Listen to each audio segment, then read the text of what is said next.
welcome back to another pre-match interview. This week's a little bit different. We're with one of the players instead of the manager. But yeah, just ask you a few questions before we take on Wick tomorrow. Okay.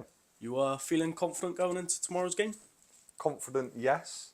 We know it's going to be a tough test tomorrow. Obviously, Wick, we've got them at home. They've had some good results this year.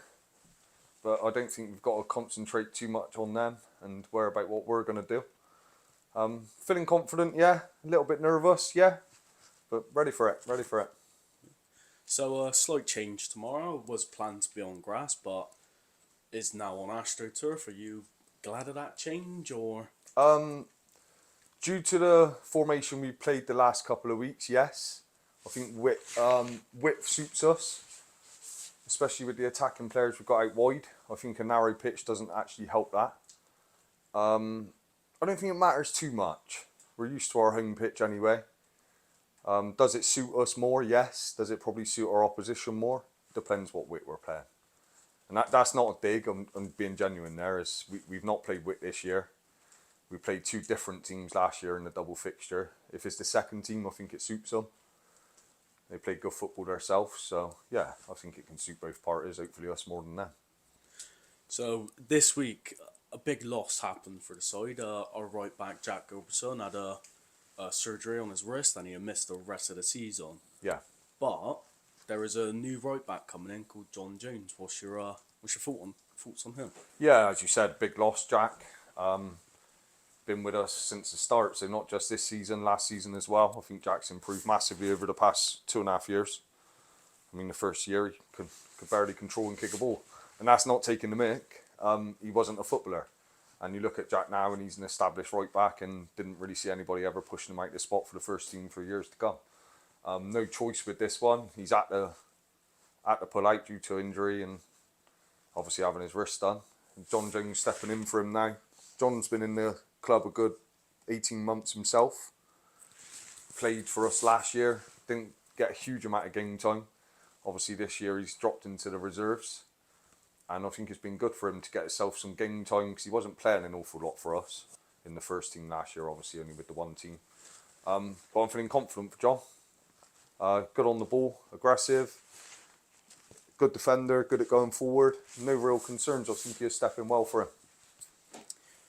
Just to touch on players tomorrow then, is there anything you expect from some certain players following last week's kind of poor performance? Yeah, I think John highlighted the fact last week the defence had a relatively good game, but in greatest of respects to Bradley Stoke, I didn't think they were much of a threat, and the defence didn't have an awful lot to do. So I'm expecting more tomorrow, not just from the midfield and the attackers, but it's going to be tougher for the defence. I think we're going to have a bit more to do tomorrow. Wick's got plenty of goals in them by the look of it.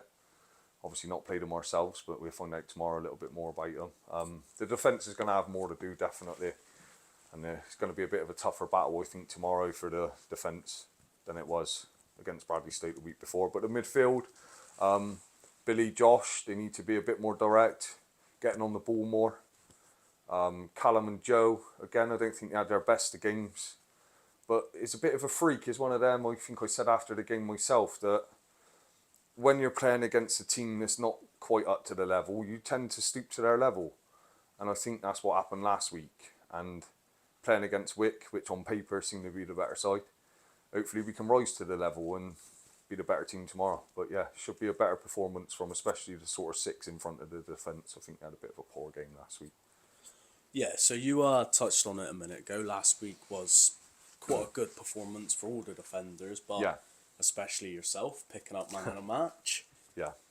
It sounds a simple question and quite an obvious one, but are you hoping to continue that form? And just to further on the question, you've been a midfielder for about a year and a half, 2 years in this club, and now you've dropped back to, you would say, your natural position, which is a centre half.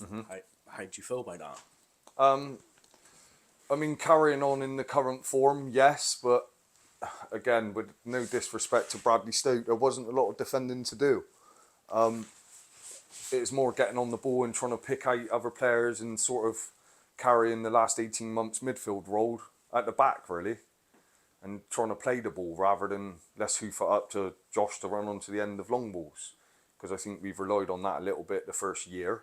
Last year we got away from it, and this year the emphasis is completely away from a long ball. Not to say that we don't ever play a long ball, because we still will. But yeah, it's continuing the form, yes. I think I'll have to be better than last week this week if we're to keep a clean sheet against Wick. And moving back from the midfield to centre half, as you said, yeah, I'm a natural centre half really. Played there most of my career, so to move into midfield was probably a little bit different for me, and especially at my tender age, is a little bit harder on the legs, which I did notice last week. Waking up on Sunday wasn't quite as bad as when you're playing in centre mid, but yeah. And then we've got a lot of options at centre half, so obviously we've had quite a few different pairings this year. Josh Cleaveley's managed to get himself in the first team again now. Got himself back in at centre half. Again, same for Josh as me, is last week's performance probably won't be good enough for this week. So although you think you've had a good game the previous week, we've got a tougher opponent this week. So you're going to have to be playing better than the week before.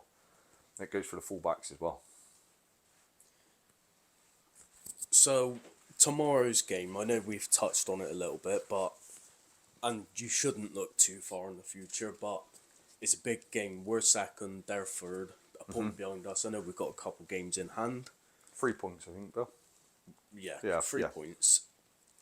But if we win tomorrow's game, obviously that's another 3 points for us, 3 points lost for them, so that'll be 6 points gap.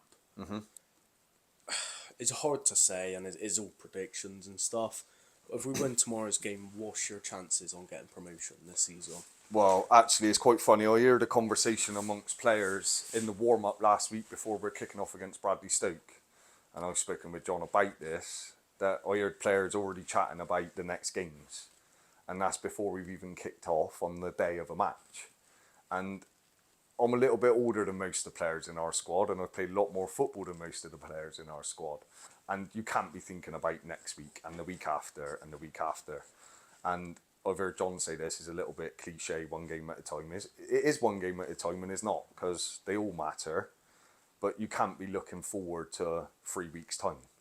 We've got to turn up tomorrow and do our job tomorrow. And look, we know we're in the promotion battle. We're not naive enough to know that if we win the next 4 on the banks, there's a good chance of promotion. But you've got to go out there and win the next 4 on the banks, starting with tomorrow. So yeah, I don't look too far ahead. You've got to look to the next game. Okay, let's change that question a bit then. Yeah. Say we win tomorrow's game. It's a big task, like you've said. What do you reckon it'd do as in like confidence-wise for the players, knowing that there is a 6 point gap between second and third there? Well, there's 2 parts to that. There's the confidence that you're beating someone who's challenging us. So I think it gives a good confidence going into future games. But it can also make you a little bit lazy thinking you've done your job when there's still 7 games to go. So we can't sort of go out tomorrow in the best circumstances. We get a good win, and then we've got to worry about the next game. It's no good thinking we've done our job on the back of a win tomorrow against a potential promotion challenger. As we know, Wick and Engrove and a couple of others, they're not that far behind us. Within 2 or 3 weeks, it could all change. So we've got to concentrate on the next game and worry about that, not what's going to happen in the future. Yeah, I think that's all. So thank you, and good luck on tomorrow's game. Thank you very much.